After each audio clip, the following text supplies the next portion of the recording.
Telediario.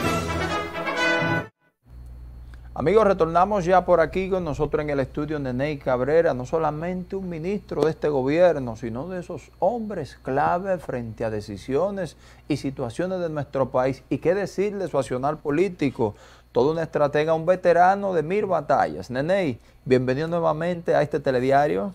Muchas gracias, un gran placer de estar aquí, Robert. De verdad que me siento muy a gusto. Gracias, gracias. Neney, el tema obligatorio de entrada es desde su óptica, su trayectoria y su experiencia, el panorama que vive ahora mismo el pueblo haitiano y las decisiones que ha ido tomando República Dominicana frente a esta situación. ¿Qué decir de esto, Neney? Mira, Robert, es una lástima de que la comunidad internacional no le hizo caso en su momento, cuando el presidente Luis Abinader, en todos los foros internacionales, daba una voz de alerta, en el sentido de que la situación de Haití se iba tornando cada vez más grave, más inmanejable. Y lo y comenzó a decirlo desde el inicio de este gobierno, desde hace 3 años. Bueno, finalmente, cuando tomamos la decisión de militarizar toda la línea fronteriza, algunas voces nacionales e internacionales decían de que era una medida, si se quiere, extrema que estábamos tomando, innecesaria. Muchos dijeron que era totalmente innecesaria, y nosotros decíamos que evidentemente teníamos informaciones de que las cosas se iban a agravar en Haití, y que nuestro deber, sobre todo el presidente, el deber del presidente número 1 es proteger la soberanía nacional. Por eso desplegamos prácticamente todo ese cordón militar en esa línea fronteriza, y fíjense que hoy nos podemos sentir tranquilos, entre comillas, a pesar de la gravísima situación de Haití, precisamente porque nuestra frontera está totalmente protegida. Haití ya tocó fondo. Ya es momento de que la comunidad internacional vaya en auxilio de esa pobre nación. Y como dijo el presidente en una locución en días pasados, nosotros o la comunidad internacional se decida a rescatar a Haití, o nosotros los dominicanos nos vamos a dedicar a proteger nuestra soberanía.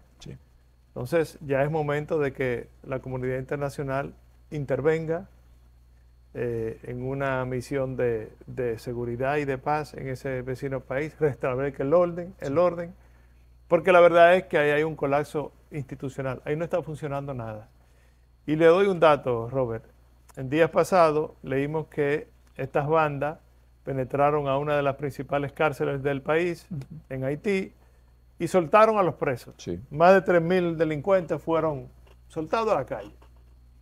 Bueno, nosotros como país le pedimos que nos remitieran la lista de esos reclusos, para nosotros tener un control de que no vayan a cruzar para acá.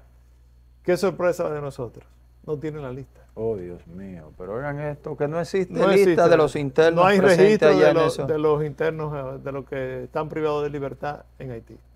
Oh, Dios o sea, mío, que es un país que no funciona, y no funciona nada. Entonces, por eso seguimos apelando a que ya esta misión que se decidió a través de las Naciones Unidas, que la va a encabezar Kenia, es momento de que ya llegue a Haití.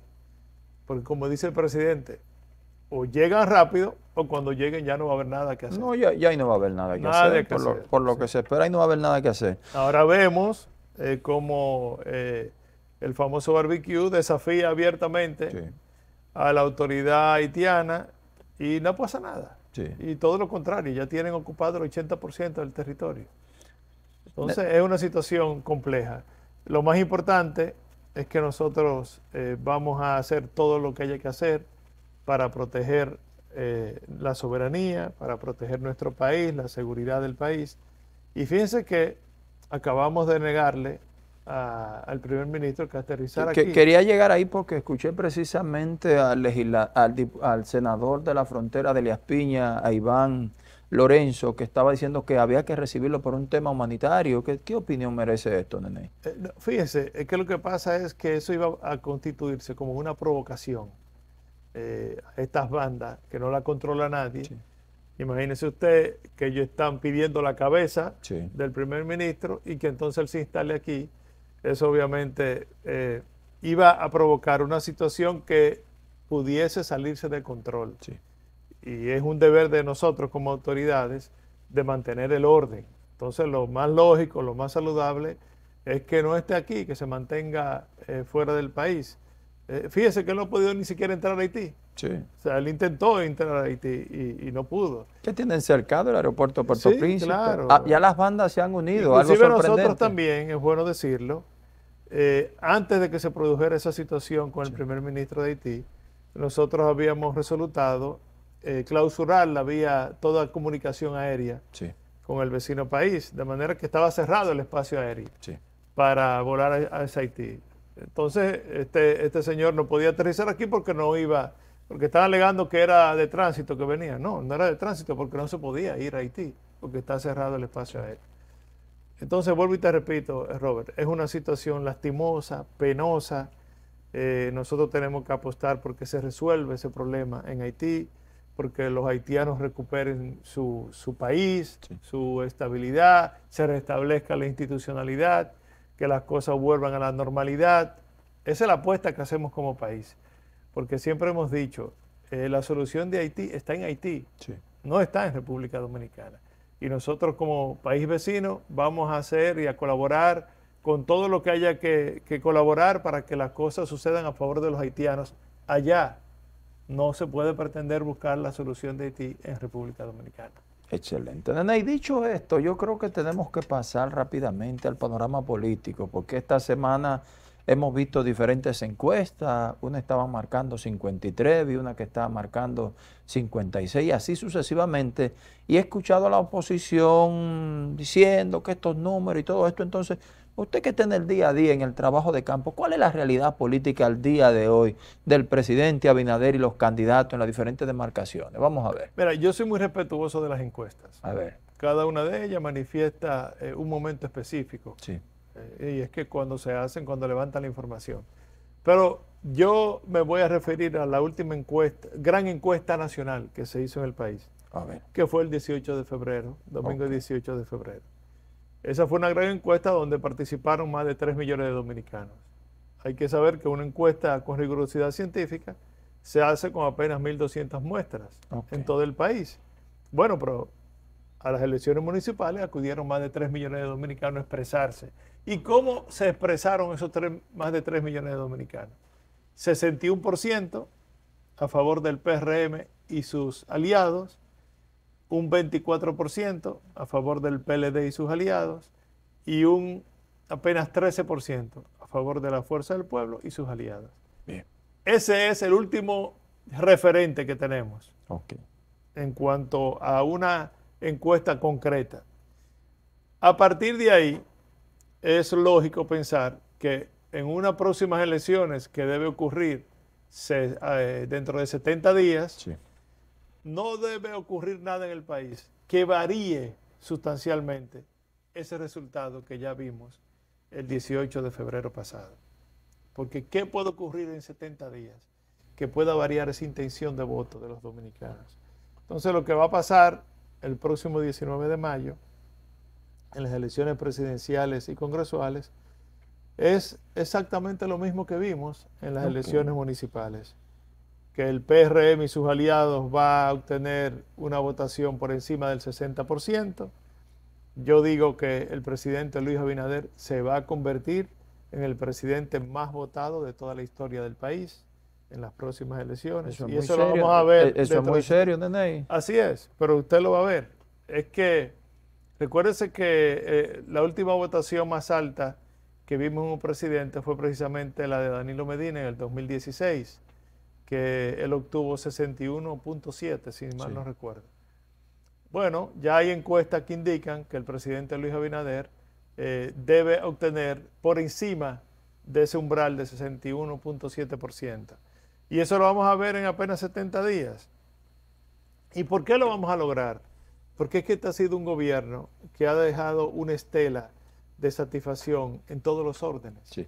Es que cuando lo revisamos desde el punto de vista económico, nos damos cuenta que el desempeño ha sido tan beneficioso y un desempeño tan exitoso que los organismos internacionales así lo indican. 3 calificadoras de riesgo, de las más prestigiosas del mundo, Me refiero a Moody's, a Standard & Poor's y ahora se me escapó la otra. Son tres. Sí. Las tres han mejorado la perspectiva de riesgo país. Sí. Eso nunca había sucedido en la historia de este país, Robert. O sea, nunca antes había sucedido que tres calificadoras hayan hecho un upgrade a la variable de riesgo país. Y eso sucedió ahora. Pero cuando usted revisa lo que ha sido todos los programas sociales que hemos implementado para acompañar y ayudar a la población a poder manejar la inflación mundial que golpea a todas las economías, usted entonces se da cuenta que este es el gobierno que más ha invertido en programas sociales de toda la historia. Es que estamos hablando de que nosotros hemos duplicado la asistencia social a través de Supérate en cuanto a las personas, al número de personas que las reciben, pero también en cuanto al monto que reciben. Cuando nosotros llegamos, las personas recibían 850 pesos a través de lo que se llamaba antes Solidaridad, sí. Y ahora a través del programa Supérate están recibiendo 1.650 pesos. La oposición reclamaba que esos programas se extendieran hasta por este tiempo, ya estando en procesos electorales. Por ejemplo, el bono de 1.000 pesos para los estudiantes a través del Ministerio de Educación, y algunos han estado cuestionando. Es un bono escolar que el gobierno decidió desde el año pasado asistir a los padres de los alumnos que están en las escuelas públicas, y se le da en dos partidas. Una a principios de año y otra en el mes de agosto.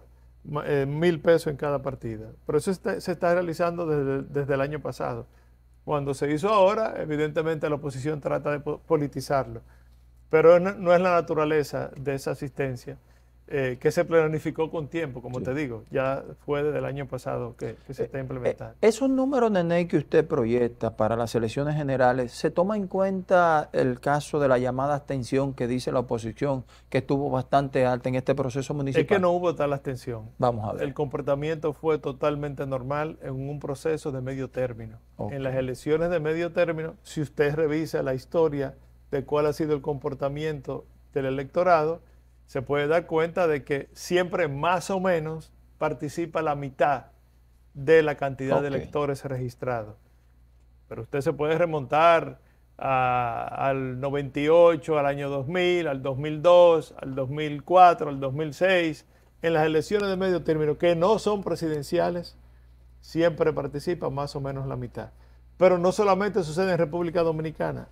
En América Latina, el promedio de participación de los electores anda siempre entre 40 y 50%.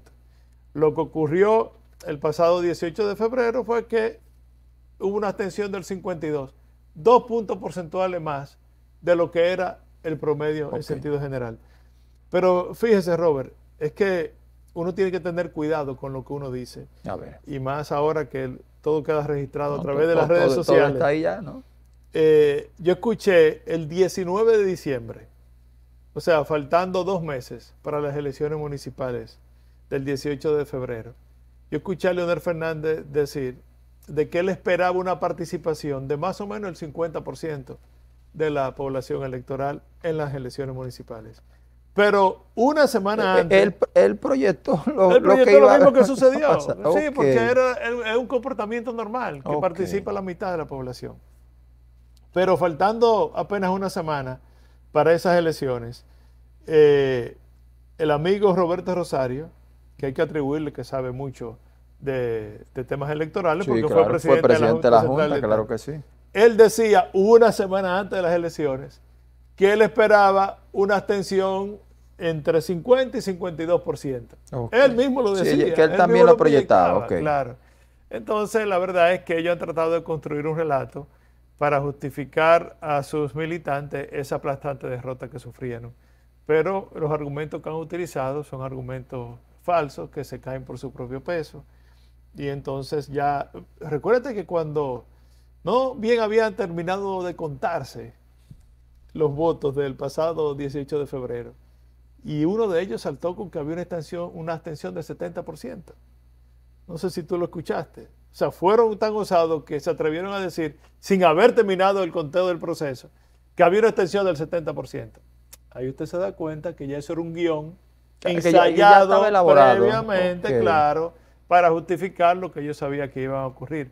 Y no ocurrió nada, absolutamente nada, diferente a lo que decían las encuestas. Nene, precisamente José Francisco Peña Gómez cumple un aniversario más. Así es. Hemos visto pocas actividades, pocos actos en este sentido. Recuerdo el acercamiento que tenía usted con José Francisco Peña Gómez. Sí. ¿Cómo está esto? Ya que no vemos tantas actividades como en otros No, tiempos. fíjese, el PRM hizo una serie de actividades en el día de hoy.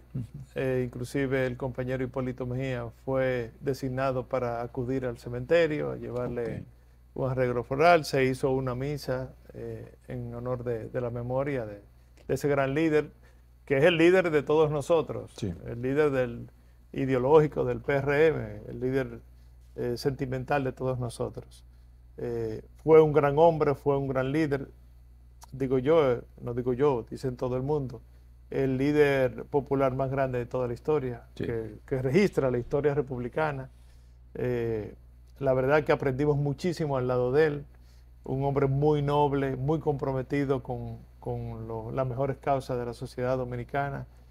Una pena que una enfermedad le haya tronchado la posibilidad de ser presidente, porque yo te garantizo que Peña Gómez, si no se enferma y muere, iba a ser presidente de este país y iba a ser un gran presidente, porque la verdad es que demostró en vida que siempre le preocupaba a la población más vulnerable, se preocupó por prepararse, es un ejemplo de superación. Robert, yo no sé si tú has ido donde nació el doctor José Francisco Peña Gómez, en la Loma del Flaco. Claro que sí, claro que sí. Es impresionante cómo un ser humano que fue abandonado en esa loma Sí. por sus padres, fue encontrado por una familia dominicana y desde el subsuelo de la sociedad, ese muchacho se preparó, estudió, trabajó, se esforzó, aprendió y se convirtió en el líder no solamente nacional que fue. Peña Gómez tenía ribetes internacionales también. Recuerdo aquel discurso cuando él decía, estuve donde se unen el día y la noche, en aquella reunión con Nicolás Gorbachov. Claro, claro. No, es un líder extraordinario. Todos lo recordamos y todos lo veneramos. Yo estoy en una confusión. Recuerdo aquella situación que hubo el impasse en la capital. No sé si usted era candidato, que estaba Miguel Vargas, usted, que Peña Gómez tuvo que asumir para poder mantener la unión unión del partido. Eso fue en 1998. Sí. ¿Fue en el 98? Sí, me parece que fue 98 o 96 por ahí. 98, sí. 98. Aquella situación de ese momento que el PRD estaba en la capital en sus mejores momentos. Claro, claro. Yo estaba con Miguel Vargas, era precandidato a alcalde. Estaba también el compañero Eligio Jaques y estaba el compañero Julio Mariñez. Hubo ahí una especie de empate técnico entre Mariñez y el compañero de aquel momento, Miguel Vargas. Y entonces hubo un tranque ahí que Peña Gómez tuvo que, para resolver el problema, decir, bueno, ni tú, soy yo el candidato. Asumir la candidatura. Y asumía la candidatura, de hecho, que murió prácticamente 2 o 3 días antes de las elecciones. Claro que sí. Y murió, bueno, ya estaba muy enfermo, obviamente, una salud muy precaria. Pero recuerdo que él fue a una actividad en Baní. Ese día no se sentía bien. Y sin embargo, por ese compromiso sagrado que él tenía con su pueblo, con su gente, a pesar de no sentirse bien en términos de salud, decidió ir a esa actividad pautada en Baní, que ni siquiera era de su demarcación. No, claro que no. Pero bueno, como líder nacional, tenía que hacerlo. Él fue a esa actividad. Y en esa actividad comenzó a llover. Y entonces Peña Gómez se mojó. Bastante, en esa actividad. Y ya estaba su salud muy comprometida por la enfermedad que tenía. Bueno, y eso precipitó el desenlace fatal. Muy lamentable, pero está su historia, están sus obras ahí. Pero ¿cuál es lo que quiero resaltar de ese episodio? Que murió con la bota puesta. O sea, a pesar de estar muy aquejado de salud, fue a su compromiso con su pueblo, con su partido, Fíjese que fue una actividad que ni siquiera era de él, sino a un candidato de su partido de ese momento en una provincia del interior, como es la provincia de Peravia, y sin embargo fue a cumplir con ese compromiso. Y apoyar su partido. Que no le voy a decir que le costó la vida, porque ya su vida estaba comprometida, ya saben, pero precipitó el desenlace final. Nene, nos quedan apenas 2 minutos, pero no quiero que usted se me marche sin pasar balance a su más reciente tarea, el Este, la Romana, el Ceibo, toda esa zona que uno siempre ha dicho que es difícil hacer política. ¿Cómo transcurrió este proceso y cómo está esto previsto para las elecciones ya presidenciales y congresionales? Mire, el presidente ha decidido dividir las responsabilidades políticas en 9 regiones del país, así como lo divide la Junta Central Electoral. Y entonces nos ha llamado enlaces territoriales. En el caso nuestro, como tú dices, yo fui designado enlace territorial de la región Este Yuma, que comprende la provincia de La Romana, la Altagracia y el Ceibo. Estas 3 provincias, sobre todo una de ellas, La Romana. Incluye Miche también y toda la zona. Sí, claro, la provincia del Ceibo completa. En el caso de La Romana, es una provincia históricamente muy difícil para las fuerzas peñagomistas, desde que estábamos en el viejo partido y ha seguido la misma historia en el nuevo partido, en el PRM. Para que tú tengas una idea, la última vez que habíamos ganado el municipio cabecera de La Romana fue en el año 1982. Hacía 42 años. Bueno, cuando empezamos la campaña, nuestro candidato a alcalde de ese municipio tenía 18 puntos abajo, en febrero. Nos pusimos a trabajar con mucha fe, mucho entusiasmo, y al final ganamos el municipio 42 años después y lo ganamos con 16 puntos arriba. O sea, que descontamos los 18 que teníamos abajo. Y superaron por 16. Exactamente. Pero ganamos los 5 territorios de La Romana, que tampoco había ocurrido nunca. Pero no solamente para las fuerzas peñagomistas. Ningún partido en la historia política del país había ganado los 5 territorios en unas elecciones en La Romana. Y yo lo gané, los 5 lo ganamos. Pero también ganamos los 7 municipios que tiene la región Yuma. Todos los municipios fueron ganados por el PRM.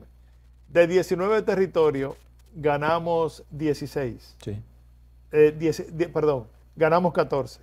Porque perdimos algunos distritos municipales, pero ningún municipio se perdió. O sea, fue un desempeño espectacular. ¿Qué pretendemos ahora de cara a las elecciones presidenciales y congresuales? Bueno, ganar las 3 senadurías, ganar la mayor cantidad de diputaciones posible y evidentemente lograr que el presidente Luis Abinader no gane en primera vuelta, ya eso está sobreentendido. Es que nosotros queremos superar en porcentaje al promedio que obtenga el compañero Luis Abinader a nivel nacional. Y eso lo vamos a lograr. De hecho, quiero anunciar aquí que a partir del próximo viernes, sábado y domingo, inicia formalmente la campaña presidencial en esa región Este Yuma, que tenemos 3 actividades, uno cada día, para dejar ya formalmente iniciada la campaña congresual y presidencial de cara al proceso del 19 de mayo. Iniciando allá en el Este, entonces. Así es. Excelente. Así es. Estaremos por allá desde el viernes, el sábado y el domingo. Excelente. Nene, y se nos ha agotado el tiempo, hermano, pendiente volver por aquí para ver qué tal de esas actividades. Cuando usted quiera, yo vengo con mucho gusto. Excelente, muchísimas gracias. Señores, interesante conversación con Nene Cabrera. ¿Escucharon ustedes? Él ha reiterado aquí que los números del presidente estarán sobre el 60%. ¿No es así, Nene? Un poco más. Ay, un poco.